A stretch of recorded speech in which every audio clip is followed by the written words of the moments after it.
তোমরা যারা regular live class করো আমার সাথে ছিলা এবং কোনো দিন মিস করো নাই, তোমরা আসলে এক একটা আমার দিল কা ধড়কন। বলে কি এটা কি স্যার আসলে আপনি কি এটা কি পাম দেওয়ার জন্য বললেন? একটা শব্দ আছে না, যেটা পাম বলে না কি বলে, একটু ফুলানো বা একটু তেলানো, বিষয়টা তা না। বিষয়টা হচ্ছে এটা সম্ভব, এটা সত্যি কথা। কারণ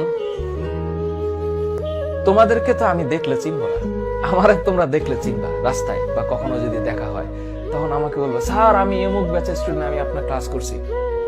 এই যে তোমরা ঘন্টার পর ঘন্টা ক্লাস করছো, আমি তোমাদের কাউকে চিনি না, না তোমাদের ফেস দেখছি, না তোমাদের কণ্ঠ শুনছি, না তোমাদের এক্সপ্রেশন দেখছি, অথচ আমি পড়ায় যাচ্ছি।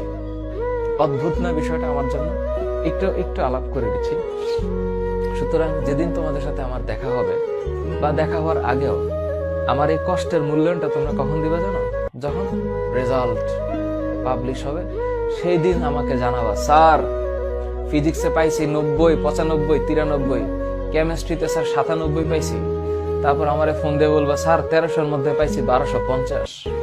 ওদিন মনে করো আমি ঘরের মধ্যে একদম মনে করো যে নাচানাচি শুরু করে দিব, যে এগুলোই হচ্ছে আমার সব পাওয়ার। তো এই স্বপ্নে আমি আসি, এই স্বপ্ন আমি দেখি যে যেদিন এসএসসি রেজাল্টটা দিবে, ও ফোন এগুলো সকাল থেকে খালি ফোন ধরতে থাকবো। আর যেদিন এসএসসি রেজাল্ট দিবে, ওদিন আমি অফিসে যাবো না, অফিস বন্ধ। ওদিন আমি বসে বসে খালি 2টা ফোন নিয়ে বসে থাকবো, দেখি কে ফোন দেয়। So I am waiting for that day.